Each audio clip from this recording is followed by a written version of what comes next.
I have teams in the regions, so it was important to get from them not only what their concerns were, but also to get a sense of what's happening in your region. We kept it really broad and basic, and we had a mix of multiple choice responses, mix of the ratings, like a 1 to 5. The survey was confidential, but you could always get a sense of what region the response came from. Welcome to Voice Activated, the podcast dedicated to unlocking the power of employee feedback. I'm Sean Fitzpatrick, founder of TalentMap and your host. In each episode, we'll dive into real-world examples and best practices, as well as some lessons learned from employee surveys, pulse checks, focus groups, 360s, and more. If people are at the heart of your business, you're in the right place. Expect open conversations, practical advice, inspiring stories from companies that are getting it right, and some reflections from those who've hit a few bumps along the way. Tune in, listen up, and let's activate the voice of your employees. Today, I'm joined by Veronique Robinson, Chief People Officer at IDX, a digital-first company that's redefining employee engagement. Veronique has led HR transformations across global teams and is passionate about using feedback to drive change in organizations. Today, we'll discuss how leaders can ask the right questions and truly listen to their teams and involve employees in shaping the changes they want to see. Veronique, welcome to the show. How are you? I'm really good. Thank you, Sean. Tell me a little bit about your journey. How did you end up into this role? So you're now the Chief People Officer at IDX, and you've been in it for how long? For coming up to 12 months. 12 months now. So how did you come across this role? Were you at IDX before? Did you come from another organization? Just talk, how did you end up here and how did you aspire to get into it? Well, I joined IDX in 2022, and I was the talent director for Europe when I joined. And subsequently, I got promoted up into the Chief People Officer role 12 months ago. How did I hear about IDX? Well, I was reached out directly by their in-house recruiter, and I was just in a place where I was interested in exploring a new opportunity. We'd just come out of the lockdown restrictions in 22 in the UK, and the most appealing was that it was an office where people were actually going into the office, and I had spent the previous 2 years and couple years before that being kind of more or less fully remote. So the idea of working with people and feeling part of a team again was the most appealing. I didn't really what they did until but that was the draw. Interesting. Good. Tell us a little bit about IDX, so we know sort of the type of organization you're leading and what it looks like from a people and talent perspective. Yeah, so we're a digital communications company. We're a great mix of people and different areas of business. But ideally, I'd say that how we would describe ourselves is as a business that puts the clients first. We specialize in the core of our business is building and hosting websites, mainly for businesses that have IPO'd or are due to IPO, right? So that was core of our business, but it's quite nuanced in the sense that we also build out with these websites a lot of content, strategy and design. So, there are a mix of people and different personality types within the business. Now, we were just talking earlier, and you talked about starting to think about employee listening and voice of the employee. When you just took on this role over the last 12 months, what did you have in place, or what did you establish to get going around trying to tap into the voice of the employee?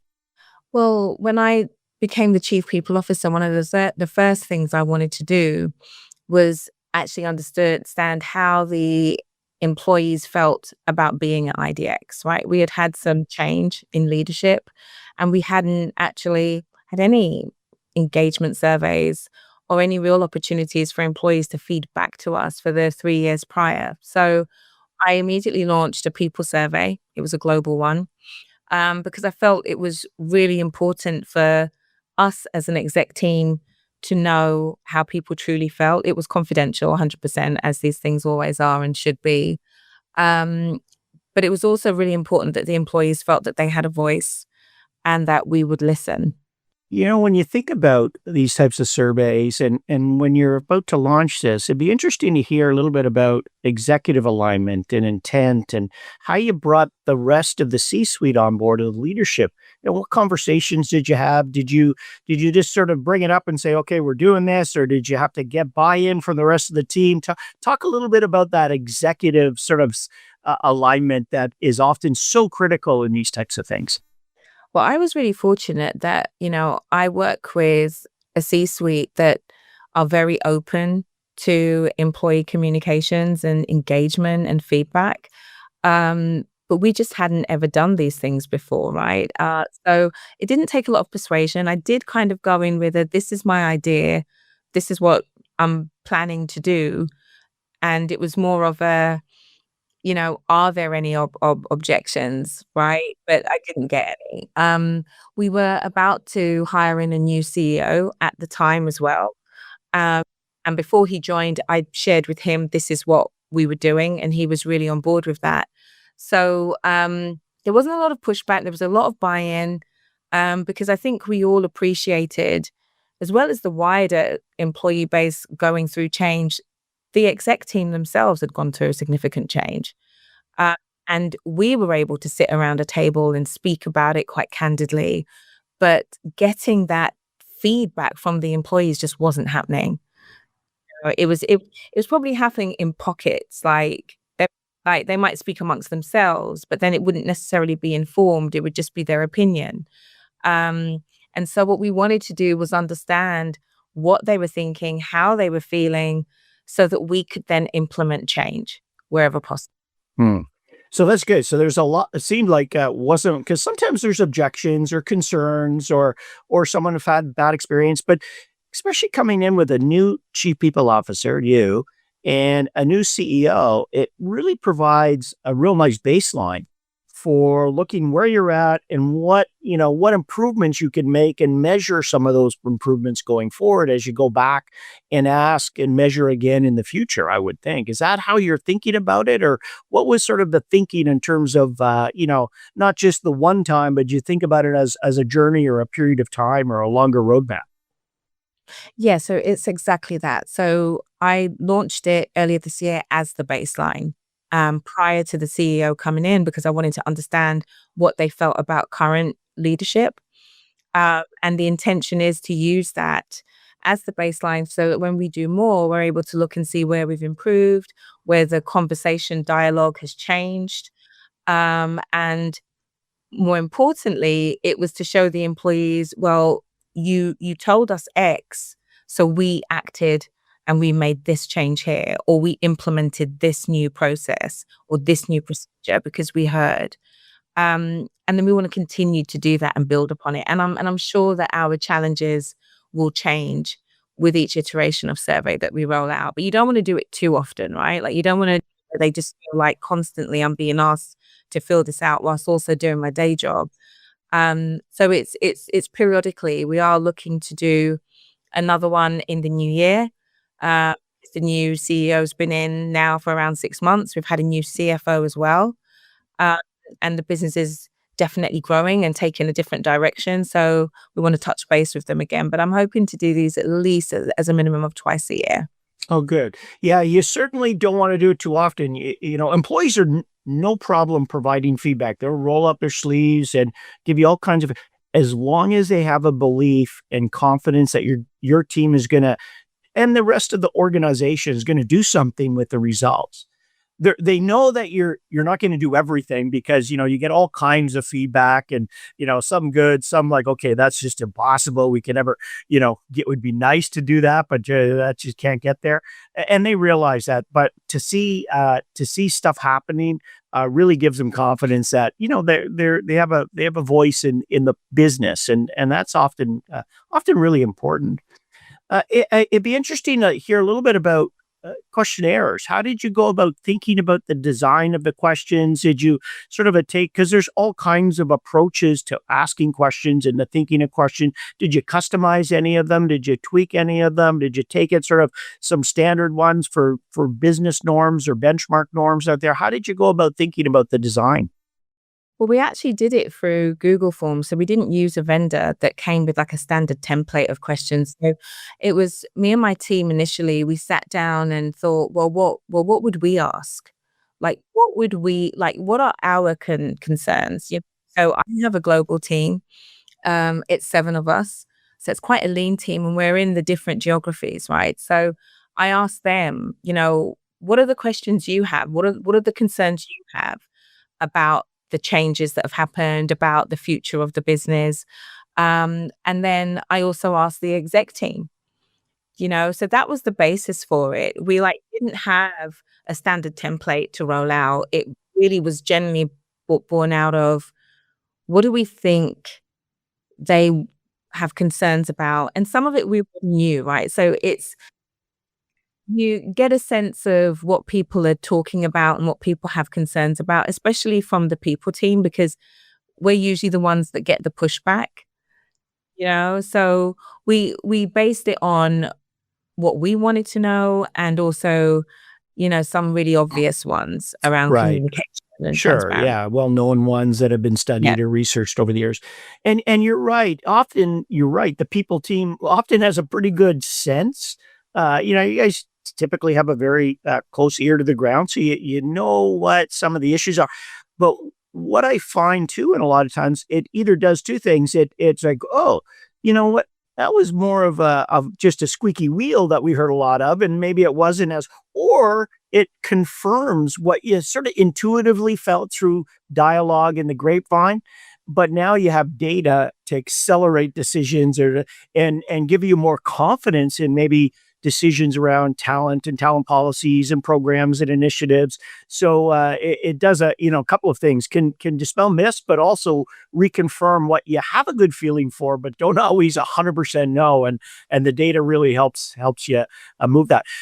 I know IDX, and maybe because you've worked at IBM, also some really big global companies, and IDX has staff in the UK, over in America, in India. How did you think about looking at the data? Because how they perceive the workplace in India might be very different from in the UK than from, the US and so on. So, how did you approach that? Because that could be sometimes challenging around the different cultural, expectations and norms of how people expect the workplace to be. Well, I have teams in the regions, right? So that's why it was important to get from them not only what their concerns were or what questions they had around the business, but also to get a sense of what's happening in your region. What feel do you have for where people are most concerned or have the most questions? We kept it really broad and basic. Like we didn't go too complex on the questions. And we had a mix of multiple choice responses. We had a mix of the ratings, where it's like a 1 to 5, how would you rate this? And we also provided commentary. So they could respond to the question and then give us some comments, right? And the results was great because it was so the survey was confidential, but you could always get a sense of what region the response came from. So you wouldn't necessarily know who, but you would know, for instance, okay, that definitely came from India, or these concerns really feel like it's more from the India employee base than the UK employee base. Like we were able to discern that just kind of based on some of the responses. But the approach was just to get a kind of temperature check from the people team in the various regions first.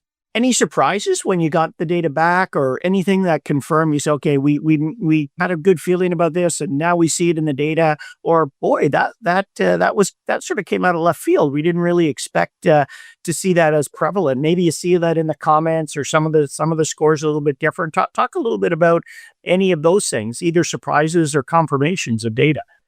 The biggest surprise was, and this was a really small group, like a really tiny percentage, but there was some that said, like we asked a question around the existing leadership team. And it was just a form of questions around, do they trust them? Do they feel heard by them? Do they feel that they're accessible?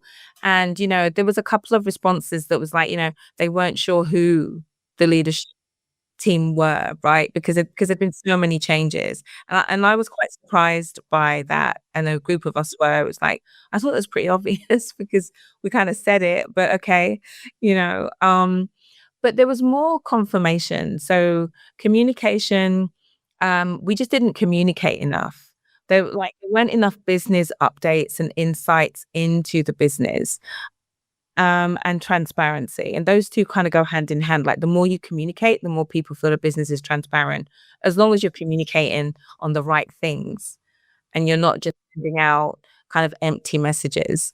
Yeah, communication is always a tough one in employee feedback because you always want more, but you're right. You got to have the right things because, more information that doesn't help employees is not useful either. But getting that communication is always a challenge. I'm not surprised about the leadership one, by the way. It's not unusual where, as you especially get into, 400, 500, 1,000 employees, and people are doing their job and they have a boss and then their boss is a boss, and somewhere up there's a leadership team, but you're not always paying attention to that. So it's probably not surprising that you might get a group of employees like, well, I don't even know who they are. Or, what we see sometimes are companies will put in brackets when they ask about the leadership team. They'll actually put the titles or even the names of the leaders. And it does two things. The survey signals to employees, here's the team, right? So it sends that message out, but it also then gives them the context as to, oh, that's okay. I'll respond with those people in mind. But it's a very common challenge around that, especially as organizations. So you got the data in, you created some reports. Have you shared the results out with the leadership team, the next level management, the entire organization? How have you thought about sharing out, or how did you go about doing that around sharing results? So the first round was we shared it with the CEO, because he was new in. So we shared it with him so that he was kind of aware of what he was coming into, like in terms of the culture and the vibe, right? So that was the first kind of round. And then it was the exec team. And then we have like a weekly stand up across the regions. We shared the results with them. So the whole organization was aware of what the challenges were. And we had the new CEO do it. Oh, good, good. Yeah, Yeah. kind of ownership of it. And then he ran his own kind of mini version where he was asking people to message him directly with questions for him, right? And so we kind of conjoined the two together, and he kind of had this big announcement on kind of taking ownership of what they had raised as concerns and the changes they wanted to be made and the ones that we could do. And he rolled those out. Oh, good. Yeah, with the new CEO, that's a great way to do it, to have the CEO share the results out, talk about the results with the different teams. And it often gives them a structure to have these dialogues and discussions and content to frame those discussions, because he doesn't necessarily know what everyone does in all their different roles, but he can talk to the culture that's happening based on the data that you receive back. Um, how about follow up? How did you, or maybe because you ran it this year, probably in the midst of it still, how are you going about ensuring you get continued momentum from the feedback? So you got initiatives. Some of them might be, things you could do quickly. Some of them might be longer term initiatives that aren't easy to pick off and low hanging fruit necessarily, but are really important to the business. How did you think about the long term actions versus maybe shorter term initiatives that you can get going quickly? Yeah, well, you're absolutely right. There were the kind of quick wins, is what we called them. And the kind of main ones that came out was we needed to gain the trust back of the employees. So that's more of a long term. That's more continue to set as an exec team, continue to set goals that are communicated to the employees. I mean, like we don't call them goals, like we call them our missions or our statement to them, and then acting. on it. So actually being in the business, walking that line, right? So saying, you asked for more communication. So immediately we launched a weekly newsletter update that goes out to all the employees. We asked them to contribute to it. So it's, what have you been doing? Like, what have you been working on? Whether it's deals, whether it's websites being built, whether it's embargoes, social events, like what have you been doing out there? Feed it into us and we collate it into this newsletter and it goes out to our investors as well. We spoke about transparency. So again, it was, we have these stand-ups, but we weren't really giving them much of a insight on financial performance, right? So all of these ties into things like rewards and recognition. So a lot more transparent on business performance. Uh, so we have the CFO stand up and do that, right? So we weren't doing this on a regular enough basis previously across the whole organization. I would say there was probably a select few of people that actually knew how the business was performing, whether we were meeting our goals and our targets. So that's how we did the kind of quick wins, was on showing the commitment to be more communicative and to be transparent. But the kind of long tail ones are things like the rewards and recognition piece, which has to follow through on business performance. So we keep communicating and sharing where we are as a business and our intent to, when the business is in a good place and we're all being successful, then there'll be rewards for everybody. Um, and that's more of the kind of marathon of it as opposed to a sprint. What you heard, if I understand, okay, we'd like more updates, more communication, but not only that, more communication with the business and what's going on in the business, how it's performing. So now what you're doing is you're rolling that data or information back to employees on and more regular stand-ups and a more consistent basis. Because it sounded like maybe it was a little more ad hoc. You didn't realize how important it was as a leadership team, and you're starting to realize, whoa, this is a lot more important. And it's challenging for leaders because often you're so close to everything and you hear things well in advance. So by the time you're communicating out to employees, it's like, okay, you want to move as leaders, you want to move on to the next thing, but now you're just sort of cascading it all the way down. It's a lot. It's almost like sometimes I heard one time, executives really get paid for saying the same thing over and over and over because it's a mind numbing job sometimes because you're like, oh, haven't we talked about this enough? But it's because executives often talk about it for months in advance before it gets rolled out because you gotta get all the bugs ironed out and the processes ironed out and then it happens. So it's always a challenge, that communication. Have you thought about, is there any mechanism you have in place to ensure that momentum around communication? Because I know how we've seen it somewhere, it'll get going in the first 3 months or six, lots of energy, but then, to keep that energy up, to keep that momentum up, because it's easy to like, oh, well, we'll miss it this week and skip it to next week. And it can slide over time. It's like anything, going to the gym. You're all excited after the new year and that lasts for about a month. And then by March, you're like, maybe going every once a week. And then by February, you're probably every or by April, maybe once a month type of thing. So have you thought about sort of that, the accountability of leaders to keep that momentum going? Yeah, so we have the managers touch base with the employees through regular one-to-ones. So that's another opportunity for them to feed things back into their managers in terms of concern. And then me and my team meet with those managers on a regular cadence as well and have our own one-to-ones. The exec team meets twice a week to go over, and it's like a round table of all the departments, but it's also, my role in those is really to update on what's happening in terms of the pulse of the business and things that are coming up that could be of concern, things we need to plan for and watch out for. Um, but yeah, it's through the commitment to those regular communication channels that are the stand up, that is the weekly update that gets emailed out.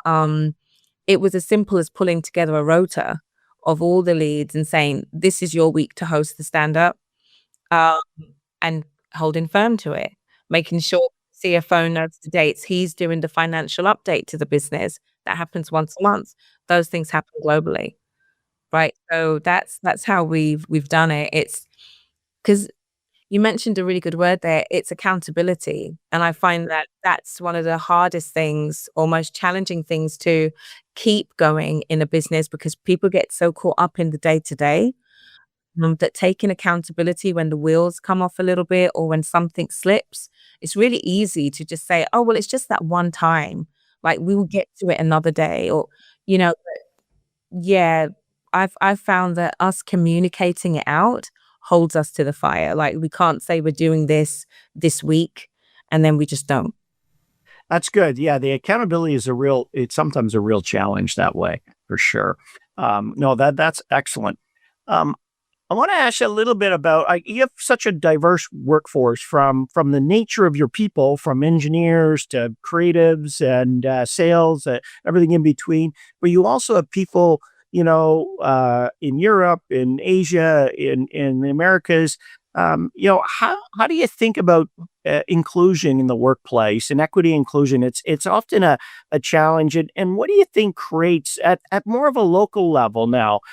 Just a psychologically safe environment. What do you think sort of can help create that, or what are the things that do that? And conversely, I'm going to add, what do you think undermines it or can undermine it, either quietly or in a noisy way, in terms of feeling safe to speak up, especially maybe if you look around the table and go, I don't look exactly like everyone else here, or my background is very different from them. Just talk a little bit about that.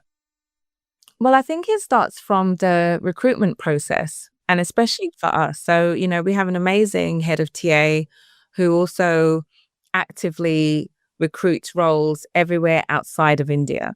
So we have a hub in India that takes care of the India recruitment, and then this individual she takes care of everything in rest of world.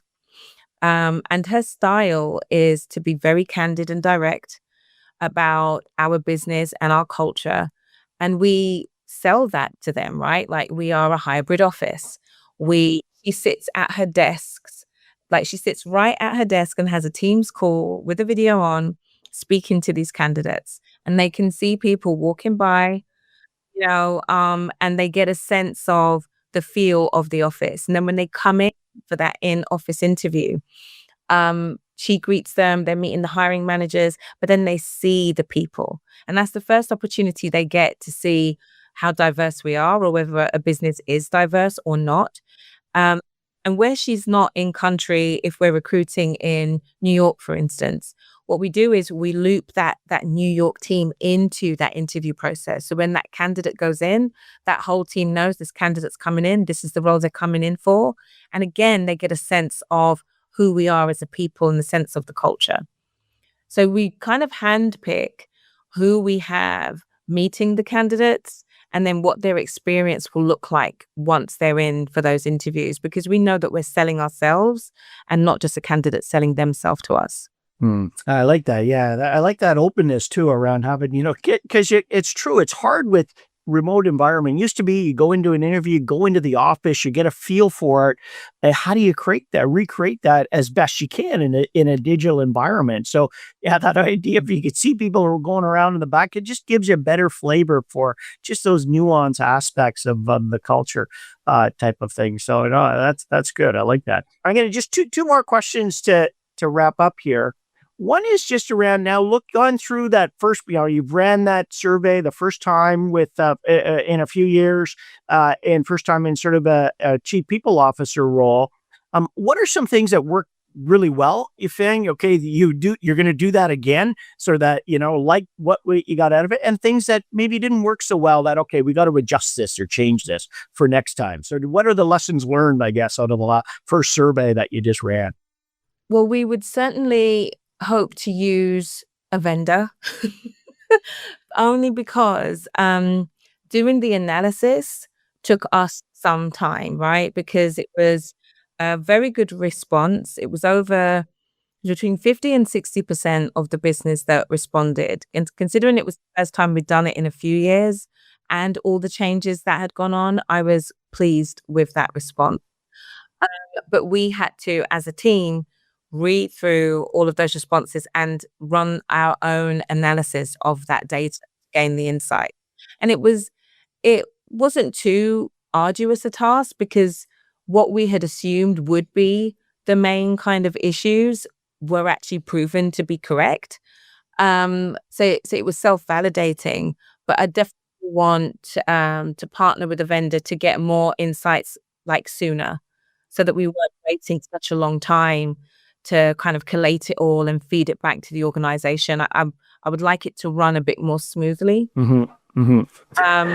But yeah, that would be Yeah. the only thing that I would change. Yeah. Okay, good. Yeah. So it's useful to do the exercise. It's just, there's a lot of mechanics, and process and reporting and all that sort of thing. How do you best manage that? So that's good. That's good. Good insight.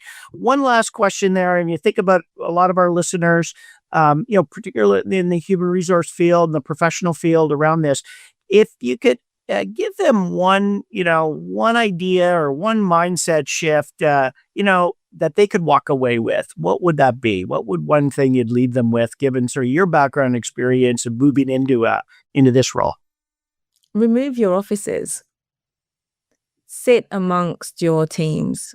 Um, that's a new thing that we're looking at and working on, not in terms of the offices, like the exec team and leadership have always sat amongst the wider population. In the UK, that doesn't happen in all the regions, right? And so we're pushing that across all the regions. But the value add in people being able to relate to the chief people officer, see the CEO, not sequestered away in a big corner office, but actually sat at the desk, helping himself or herself to a cup of coffee in the kitchen. That is invaluable. That direct access. People have to see us as humans as well, and people that are also impacted by business decisions. I think it just really helps to break down some of those barriers.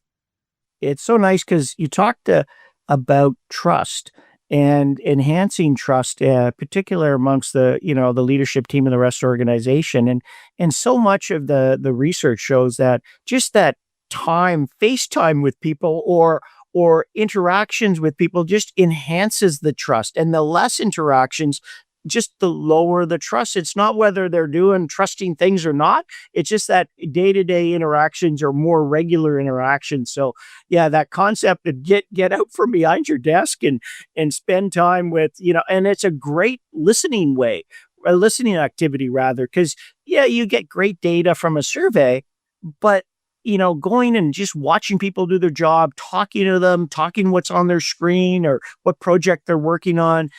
You also get not only what they're working on, but you get a sense of what energy they bring, how they're describing it, or maybe they're low on energy, and you sort of go, "Oh, why is that happening?" So it's a very good thing for people to remember for sure, to get out from behind that desk and spend time in the regions and with your staff and the right down to the front line. So that's great. Well, Absolutely. Veronica, is there anything else you'd want to add or say about IDX or your role before we wrap up? This has been great, by the way. Yeah. Yeah, also, I think what's key is, and I know that a lot of companies don't do this so much, but you have to put on those team events.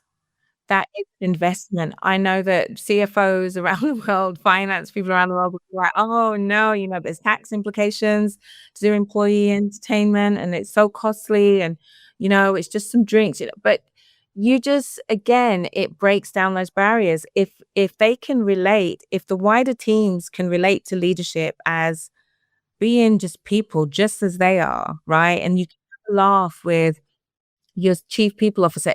The amount of boundaries that go up as soon as you say that you work in HR, right? Because people think police the organization, that we're like the people that will tell you off, right? It just to like see us laughing at the same jokes. I'm not saying like go and make a show of yourself, not at all, but but you can feel that they can relate to you and they know a little bit of you personally.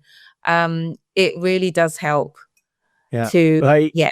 improve the Yeah, culture. especially coming into the holiday season, right? Just, make sure you get out and spend some time because it's a great excuse. Oh, it's a end of the year or holiday season to get out and socialize and spend time. And I agree with you. CFOs, they just, okay, why do we have to spend this much money? And, is that really necessary? Can we not do it cheaper? And yeah, you maybe can, but it really does impact your employees in a real positive way if it's done well. So I like that last one. So that's a good addition to the feedback. All right, good. Well, that's it. So excellent, Veronique. It's a very good to talk to you, and it's a good talk around that. So it's around the whole employee feedback, employee, the voice of the employee, and what your experience was like. And it's brave often to go out and launch a survey, especially early into the role and a new CEO, because you never know what you're going to get back. Sometimes you get really good data back, and sometimes you're like, oh, I didn't realize there's such a I issue in this know. area.